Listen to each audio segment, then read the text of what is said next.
warahmatullahi wabarakatuh. Apa kabarnya Anda hari ini?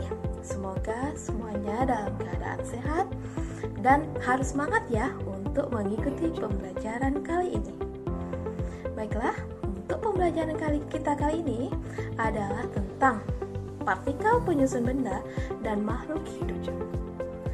Sebelumnya, perkenalkan, nama Ibu Reka Peramita SPD, asal SMP Negeri 2 Meral dari Kabupaten Karimun.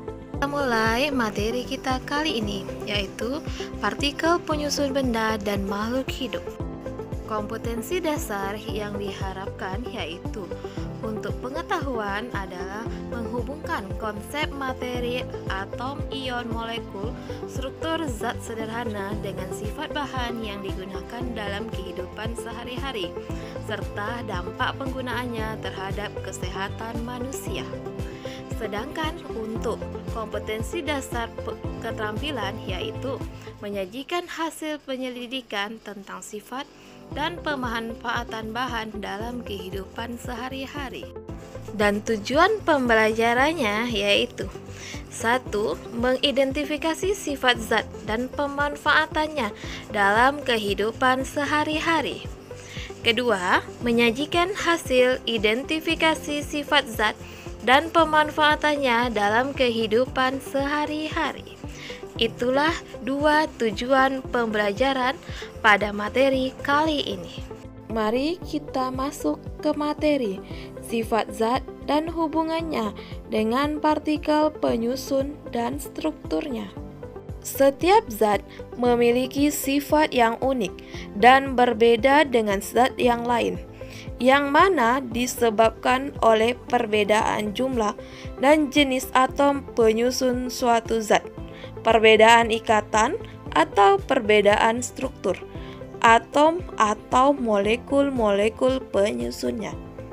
Contohnya intan dan grafit, yang mana tersusun dari atom yang sama, yaitu atom karbon, yang mana disimbolkan dengan huruf C, namun membentuk struktur dan jenis ikatan yang berbeda, sehingga dapat dihasilkan karakteristik yang berbeda pula. Pada intan, masing-masing atom karbon C mengikat 4 atom karbon lainnya dengan ikatan kovalen membentuk struktur tetrahedral. Mari kita masuk yang pertama, yaitu sifat fisika.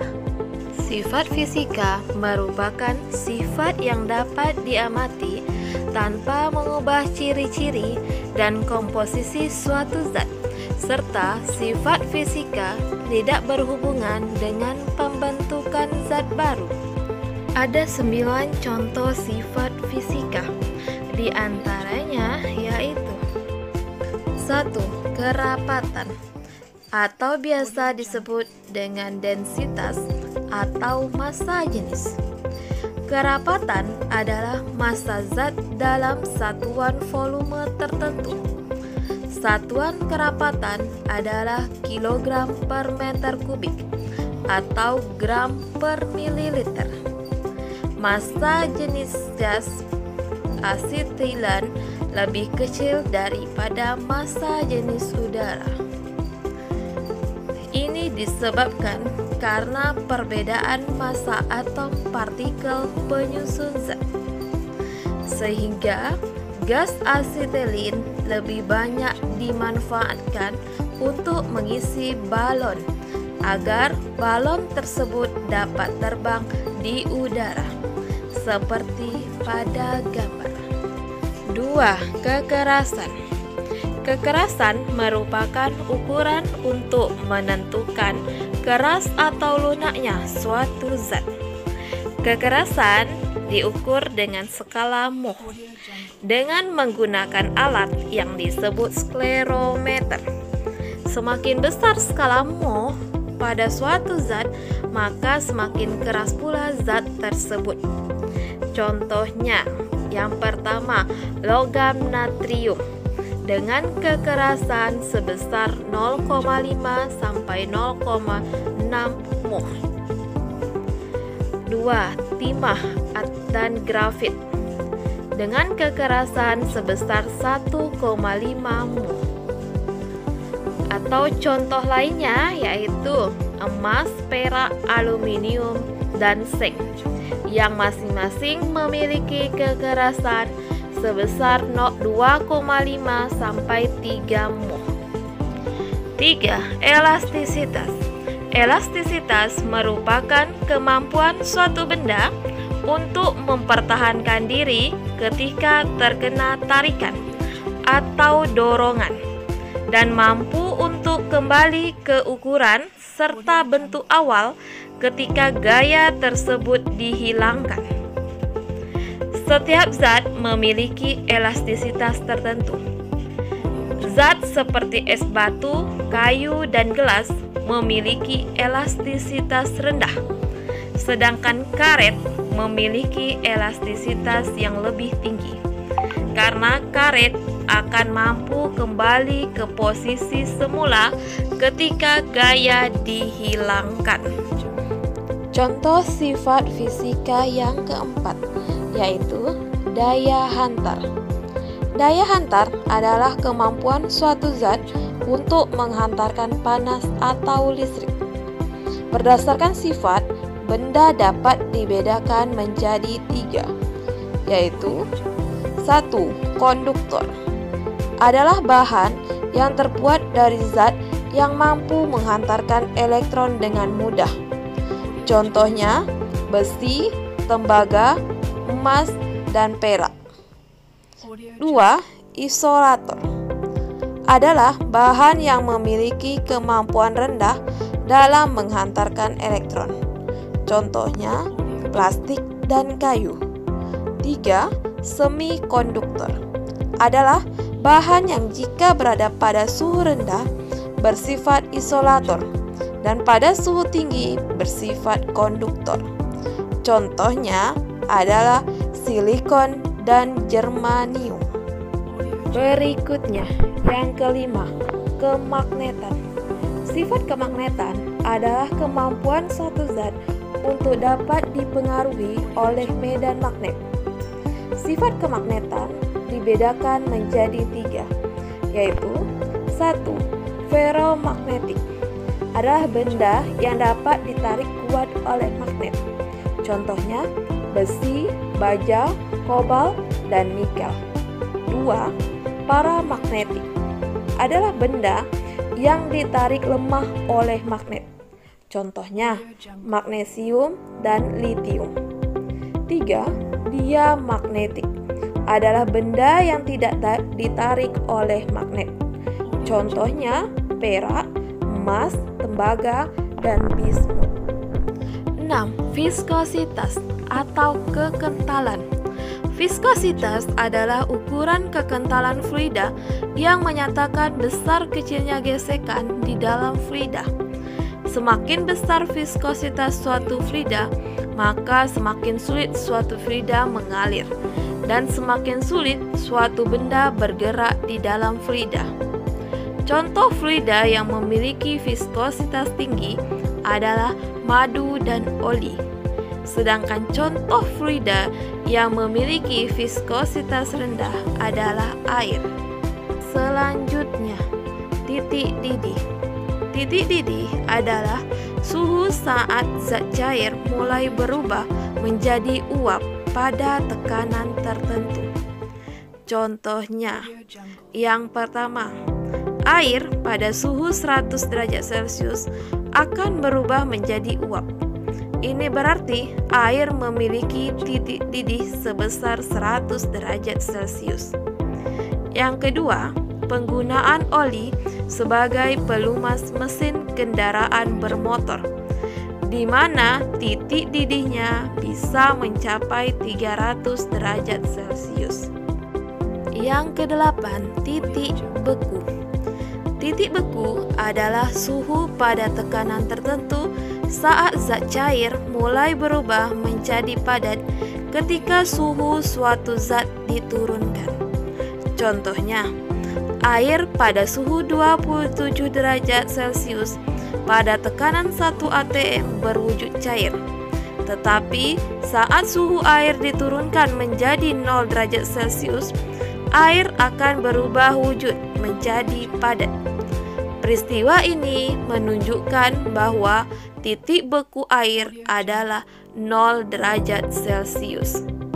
Dan contoh sifat fisika yang terakhir yaitu titik leleh. Titik leleh adalah suhu pada tekanan tertentu saat zat padat mulai berubah menjadi cair. Contohnya adalah pada saat kita memilih aluminium sebagai bahan pembuatan alat untuk memasak. Kenapa? Karena aluminium memiliki titik leleh yang lebih tinggi daripada plastik. Ini ada tabel yang menyatakan tentang titik leleh suatu zat atau bahan. Contohnya, aluminium memiliki titik leleh sebesar 660 derajat Celcius. Sedangkan besi memiliki titik leleh sebesar 1539 derajat Celcius. Berikutnya kita masuk yang kedua, yaitu sifat kimia. Sifat kimia merupakan sifat yang tampak pada suatu zat ketika zat tersebut mengalami perubahan atau reaksi menjadi zat lain.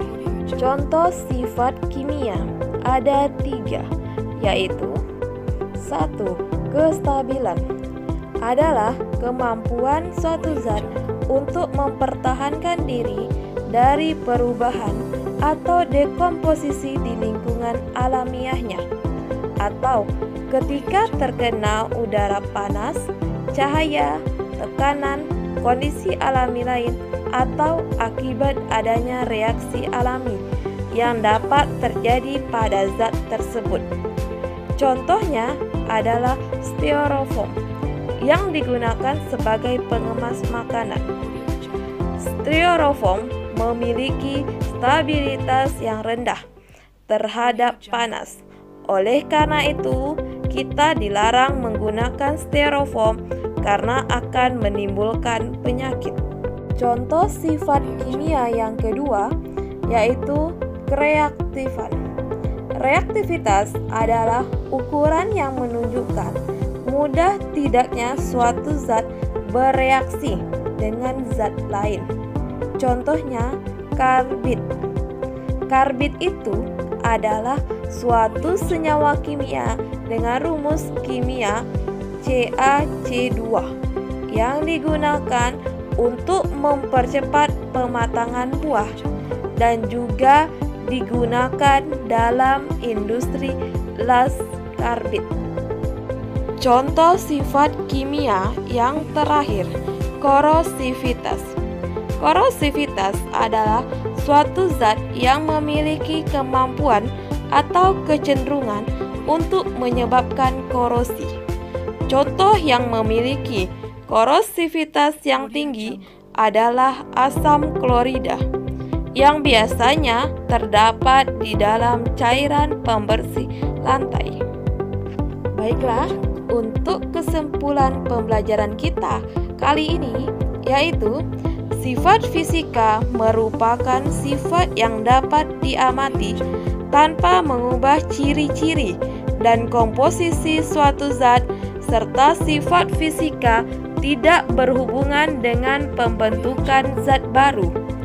Contoh sifat fisika antara lain kerapatan, kekerasan, elastisitas, daya hantar, kemagnetan, viskositas, titik didih, titik beku, dan titik leleh. Dan sifat kimia merupakan sifat yang tampak pada suatu zat ketika zat tersebut mengalami perubahan atau reaksi menjadi zat lain. Contoh sifat kimia antara lain kestabilan, kereaktifan, dan korosivitas.